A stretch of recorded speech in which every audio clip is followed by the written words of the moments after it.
Praise lord. హల్లెలూయా. రెండు చేతుల పైకి అందరం యేసుకి స్తోత్రం చెప్దామండి. హల్లెలూయా. యోహాను సువార్త 15వ అధ్యాయం 5వ వచనాన్ని మనమందరం చదువుదాం. ద్రాక్షావల్లిని నేను, తీగలు మీరు.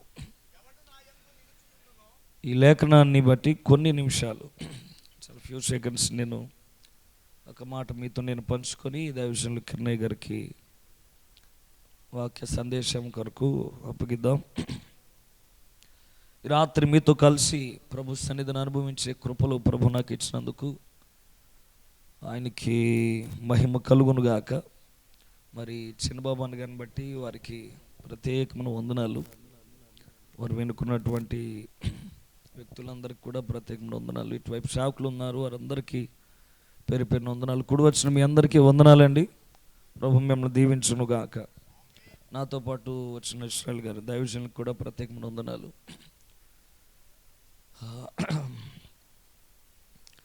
చిన్నబాబు అన్న విషయంలో ఒక మాట చెప్తాను నేను. ఈ కూడిక జరిపించడానికి కారణమైనటువంటి బిడ్డ లేకపోయినా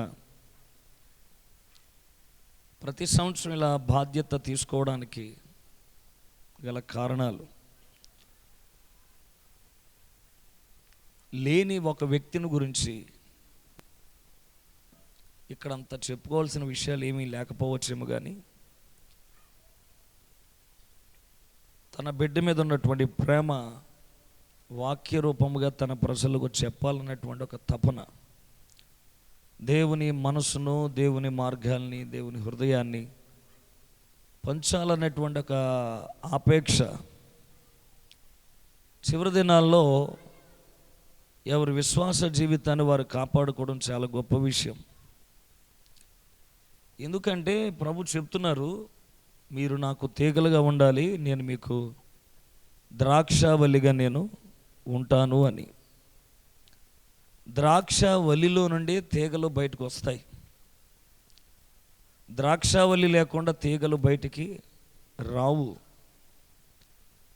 అందుకనే దేవుడు ఇలాగన్నాడు 4వ వచనంలో, నా యందు మీరు నిలిచి ఉండాలి అని.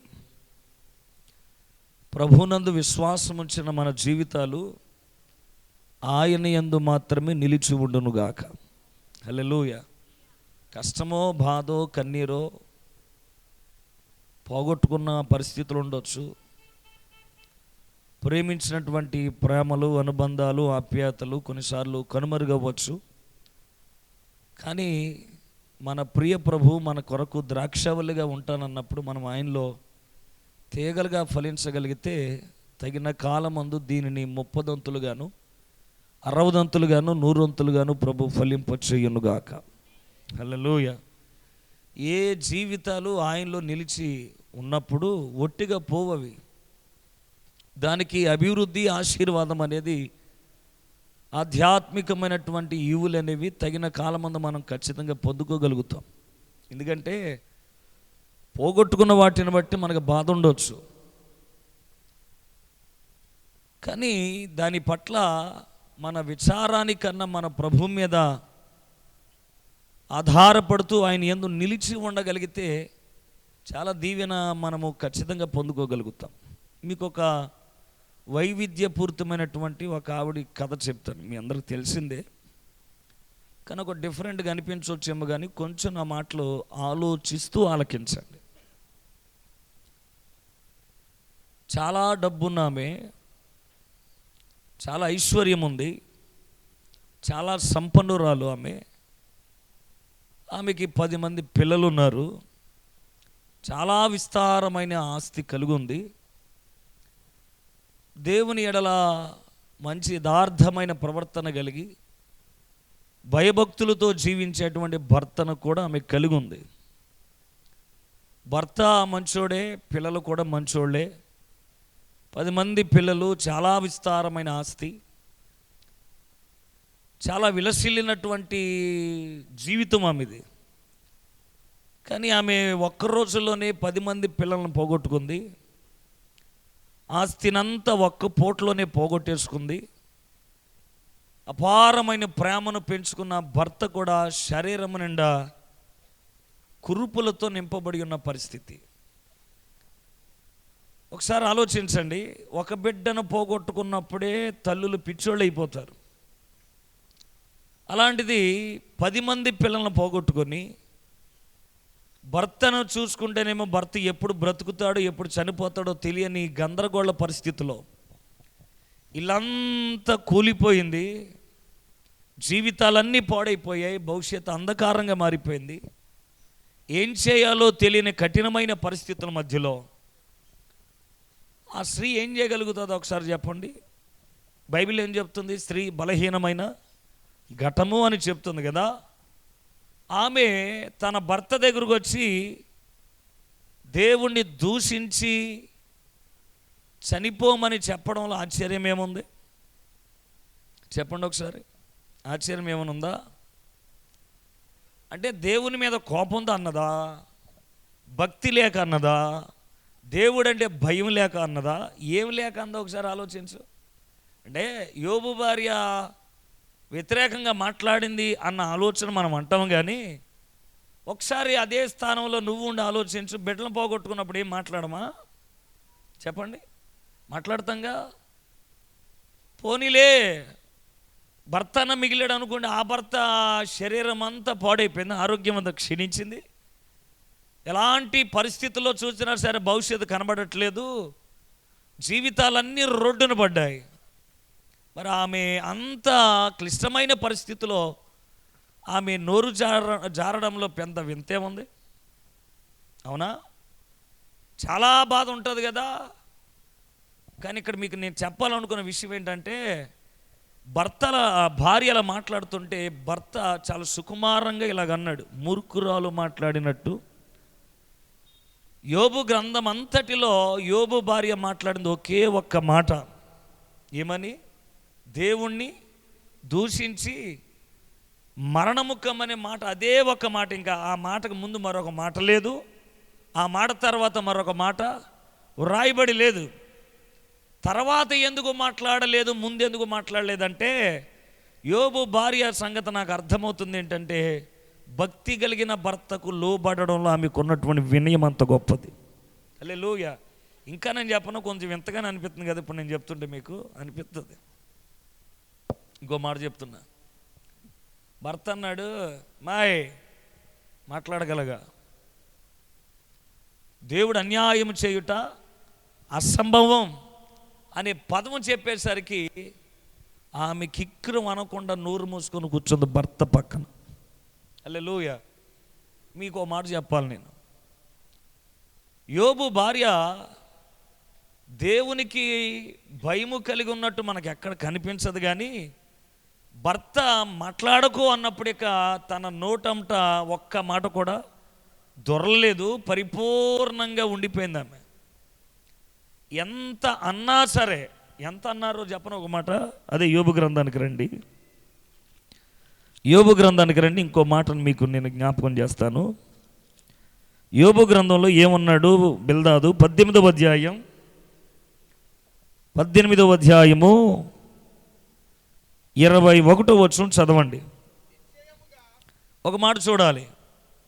యోబు భార్య మాట్లాడకుండా ఉన్నప్పుడు, యోబు బాధలో ఉన్నప్పుడు అతని స్నేహితులలో బిల్దాదు వచ్చి ఒక మాట అంటున్నాడు, నిశ్చయముగా భక్తిహీనుల నివాసములకు ఇట్టి గతి పట్టును, దేవుని ఎరుగని వారి స్థలము ఇట్టిది. నా వైపు చూడాలి. యోబుకి ఆరోగ్యం క్షీణించింది, ఒళ్ళంత గాయాలు, కురుపులు, బెడ్లు పోయారు, సంపద పోయింది, ఏమీ లేదు, ఒట్టిగా మిగిలిపోయారు. యోబును పలకరించడానికి యోబు దగ్గరికి చాలామంది స్నేహితులు వచ్చారు. చాలామంది వచ్చిన తర్వాత బిల్దాదు ఇలాగంటున్నాడు. యోబు కుటుంబాన్ని చూసినప్పుడు స్నేహితులని వాళ్ళు ఏం చేయాలంటే, యోబు నువ్వు చాలా భక్తి గలవాడురా, కంగారు పడకు, దేవుడు ఏదో ఒక దినాన్ని జ్ఞాపకం చేసుకుంటాడని చెప్పాల్సింది పోయి యోబు దగ్గరకు వచ్చి ఇలాగంటున్నారు. బిల్దాదు అన్న మాట ఏంటో తెలుసా? నిశ్చయముగా ఈ ఇల్లు ఎలాగుంటుందో తెలుసా? భక్తిహీనులు ఇల్లు ఉన్నట్టు ఇల్లు ఉంది. వీళ్ళ గతి ఎలాగనిపిస్తుంది? భక్తిహీనులకి ఏ గతి పట్టిందో యోబుకి అదే గతి పట్టింది. దేవుణ్ణి ఎరుగుని వారి జీవితాలు లేదా కుటుంబాలు లేదా వారి బ్రతుకులు ఎలాగుంటాయో అట్టా ఉంటుంది అని తిడుతున్నాడు బిల్దాదు. అంటే ఒక మాటలో చెప్పాలంటే, నేను చెప్పరా, భక్తిహీనుల యొక్క కొంపలు ఎలా ఉంటాయి? వీడు కొంప ఎలా ఉంది. ఎవడ కొంప? యోబుది. భక్తిహీనుడు వీడు, భక్తి లేనోడు, దేవుని ఎరగనివాడు. అందరి ఇళ్ళు ఎలాగైతే ఉంటాయో దేవుని ఎరుగని కుటుంబాలు, దేవుని తెలుసుకున్న కుటుంబాలు, పాపమునందు జీవించే కుటుంబాలు, దుర్నీతిలో పొర్లాడే జీవితాలు, కుటుంబాలు, బిడ్డలు భవిష్యత్తులు ఎలాగుంటాయో యోబు అనేవాడు బతుకు కూడా అలాగే ఉంది అని మాట్లాడితే ఏ ఆడది తన భర్త పక్షంగా మాట్లాడకుండా ఉండగలుగుతుంది చెప్పండి. మీ ఆయన 10,000 ఎక్కడో అప్పు చేశాడు, నెల తర్వాత కూడా ఇవ్వలేదు, వాడు వచ్చి మీ ఆయన్ని నీ ముందే తిట్టాడు, ఊరుకుంటావా? చెప్పండి, ఊరుకోంగా. యోబు భార్య అని ఉండొచ్చు, ఏం తెలుసయ్యా నీకు? ఇప్పుడు వచ్చావు, నా భర్త గురించి నీకేం తెలుసు, మా కుటుంబాల గురించి నీకేం తెలుసు? మేము పోగొట్టుకున్నామన్న సంగతి వాస్తవమే, మా బ్రతుకులు పాడైపోయిన మాట వాస్తవమే. భక్తి లేదంటాక నువ్వెవడవి? నా భర్త భక్తిహీనులా కనబడ్డాడు నీకు? యోబు గ్రంథం 1వ అధ్యాయం చదివినప్పుడు మనకు అనిపిస్తుంది కదా, యోబు యథార్థవర్తనుడును, న్యాయవంతుడును, చెడుతనాన్ని విసర్జించిన వాడును, యెహోవా యందు భయభక్తులు కలిగి. మరి వీడేమంటున్నాడు వచ్చి? భక్తిహీనులు జీవితాలు, కుటుంబాలు ఎలాగుంటాయో, గృహాలు ఎలాగుంటాయో, యోబు అనేవాడు ఇల్లు కూడా అట్లాగే ఉంది. యోబు భార్య మాట్లాడొచ్చు, ఎందుకు మాట్లాడలేదో తెలుసా? తన భర్త అన్నాడు మాట్లాడక ఇంకని. హల్లెలూయా. యోబు శ్రమ పడుతున్నట్టు మనకు కనబడుతుంది, కానీ భార్య కనిపించని సహనంతో నిలవబడి ఉంది కనుకే మరొక 2 అంతల ఆశీర్వాదంలో ఆమె యోబు కొరకు 10 మంది పిల్లలను కన్నగలిగిన కృప ఇచ్చాడు దేవుడు ఆమెకి. హల్లెలూయా. నేను ఎందుకు మాట చెప్తున్నాను తెలుసా? తీగ ద్రాక్షావల్లిలో నిలిచి ఉన్నప్పుడు అది బహుగా ఫలిస్తుంది. శ్రమ వచ్చిందనో, బాధ వచ్చిందనో, కన్నీరు వచ్చిందనో, దుఃఖం వచ్చిందనో, అవమానం వచ్చిందనో, పోగొట్టుకున్నామనో, పాడైపోయామనో, చేజారిపోయిందనో, కృంగిపోయామనో, ఇలా ఒట్టిగా అయిపోయే మన జీవితాలకి శ్రమ ఏంటని అనుకుంటే దేవుని కృపలు మనకు అర్థం కావు. నేను ఒక మాట చెప్పి ముగిస్తాను. సేవకులు మన మధ్యలో ఉన్నారు కనుక ఆయన యందు మనము నిలిచి ఉండాలి. చెప్పండి, ఎవరి యందు? మనుషుల యందు కాదు, ధనం దగ్గర కాదు నిలబడాల్సింది. దుఃఖాలు విడిచిపెట్టేసి సంతోషాలు ఎక్కడ దొరికినాయి అక్కడ కాదు, దేవుని యందు, నా యందే నిలిచి ఉండండి, ఇంకెవరి యందు నిలిచి ఉండొద్దు. ఎందుకు ప్రభు అంటే, దుఃఖం ఉంటుందిరా, కన్నీరు ఉంటుందిరా, వేదన ఉంటుంది, అవమానాలు ఉంటాయి, అవన్నీ ఉన్నా సరే మీరు ఎవరి యందు నిలవబడి ఉండాలి? చెప్పండి, నా యందే. ప్రభు యొక్క కాడి మనకి బరువు అనిపిస్తుంది. అంటే ప్రపంచమంతా నవ్వుతున్నప్పుడు మన గుండె నిండా దుఃఖాన్ని భరించడం సాధ్యమా? సాధ్యం కాదు. బరువు అనిపిస్తుంది, ఆలోచన బరువు అనిపిస్తుంది, హృదయాలకి బరువు అనిపిస్తుంది, కొంచెం కలవరం అనిపిస్తుంది, ఏంటి ఏంటి ఏంటి అని. అందుకని ప్రభు అన్నాడు, నా కాడి ఎత్తుకోండి, అది సులువుగాను తేలిగ్గాను ఉంటుంది అన్నాడు. దానిని ఎలా చెప్పాడు అంటే, ప్రతిదినము మిమ్మల్ని మీరు ఉపేక్షించుకొని నా సిలువని మీరు ఎత్తుకోండి అన్నాడు. ఓ మాట చెప్తున్నాను వినాలి. ఆయన ఎంతో నిలిచి ఉండడము అని అంటే అర్థం ఏంటంటే, ఆయన ఎక్కడైతే సిలువ వేయబడ్డాడో మనము కూడా అదే స్థలాల్లో సిలువ వేయబడుతూ బ్రతకాలి. ఆ ద్రాక్షావళిలో ఉన్న జీవం, ఆ ద్రాక్షావళిలో ఉన్నటువంటి సారం, అది మనము ఎప్పుడు అనుభవించగలుగుతామంటే ఆయన యందు నిలిచి ఉన్నప్పుడు. ఆయన ఏం మోసాడు అంటే సిలువ మోసాడు. మనం కూడా ఏం మోయాలి? చెప్పండి ఆ మాట. సిలువ మోయాలి. సిలువ మోయడం అంటే అర్థం ఏంటి? ఏదో బంగారాన్ని గోల్డ్ రూపంలో చేయించుకొని చైన్ రూపంలో వేసుకోమని కాదు. సిలువ మోయమన్నాడంటే ఏదో మెడలో వేసుకొని సిలువ కాదు సార్. లేదా ఎక్కడైనా సిలువ కనబడితే 2 చెంపలు వాయించుకోవడం కాదు. సిలువ భరించడం లేదా దానిని అనుభవించడం, దాని వెనకల నాంతర్యం ఏంటో చెప్పనా? దుఃఖం గుండె నిండా ఉన్నా సరే, ఆ గుండె నిండా ఉన్న దుఃఖాన్ని ప్రజలు ఎవరికి చెప్పుకోకుండా పళ్ళ మధ్యలో నొక్కి పట్టుకొని ప్రభుతో నిలబడతాం చూడు, అదే కావాల్సింది. యోబు నిలబడింది అదే. హల్లెలూయా. నా విమోచకుడు, సజీవుడు, అని చెప్పడానికి గల కారణం ఏంటంటే భర్త మాట్లాడుకో అన్నప్పుడు ఇంకా మరుమాట మాట్లాడడానికి సాహసించలేదు, నిలబడింది ఆమె భర్తతో పాటు. అందుకనే యోబు ఆశీర్వాదాలు ఆమె పేరు కనబడకపోయినాను 10 మంది పిల్లలు మరలా పోగొట్టుకుని సంపాదించుకున్న భాగ్యాలు ఆమెకి ఇచ్చాడు. హల్లెలూయా. శ్రమలో నిలబడాలి, ఆవేదనలో నిలవబడాలి, దుఃఖాల్లో నిలవబడాలి, నిందల్లో నిలవబడాలి. ప్రభువే సిలువను మోసాడు. ఎప్పుడు? గుడ్ ఫ్రైడే రోజున కదా, అవునా? యేసు ప్రభువు మోసింది సిలువ ఎప్పుడు? గుడ్ ఫ్రైడే రోజున కాదు, పుట్టినప్పటి నుండే మోసాడు ఆయన. పుట్టినప్పటి నుంచే మోసాడు ఆయన. ఎలా మోసాడు? ఆకాశ మహాకాశాలు పట్టజాలని దేవాతి దేవుడు, బైబిల్ చెప్తున్నమాట. ఎవరంట ఆయన? ఆకాశ మహాకాశాలు పట్టజాలని వాడు జానెడు పొట్టలో అమ్మ కడుపులో ముడుక్కొని పడుకోవడం సిలువు కదా? చెప్పండి, అర్థమవుతుందని చెప్పిన మాట. ఆయన ఏమై ఉన్నాడు? ఆకాశ మహాకాశాలు పట్టనవాడు చాలని అమ్మ కడుపులో. చిత్రం అనిపించట్లేదా? ఎవరు సమీపించరాని తేజస్సులో నివసించేవాడు, తాను కాలు మోపడానికి, తాను జన్మించడానికి స్థలం కూడా లేకపోతే, సత్రమందు స్థలం లేక ఎక్కడ పనుండ పెట్టారంట ఆయన్ని. ఏమి లేదని అక్కడికి దిగొచ్చాడు ఆయన. మొయ్యలేదు, అది సిలువు కదా. ఎక్కడుండేవో ఆయన మహిమ ఏంటి? ఆయన ఏ స్థాయికి దిగొచ్చాడు ఆలోచించండి. ఇంకా చెప్పాలి అంటే చాలా ఉన్నాయి. ఆయన చాలా మహిమ కలుగున్నవాడు. అదంతా విడిచిపెట్టి మన కొరకు సిలువను మోసి చూపించాడు. అందుకే చెప్పండి, నేను ద్రాక్షావల్లిని, నేను ఇంత సారం నేను కలిగి ఉండడానికి, ఇంత మాధుర్యం నేను పొందుకొని ఉండడానికి గల కారణం ఏంటి? నేను ద్రాక్షావల్లిగా మారడానికి నేను తండ్రి యందు నిలిచి ఉన్నాను, మీరు నా యందు కూడా నిలిచి ఉండండి. స్తోత్రం కలుగునుగాక. హల్లెలూయా.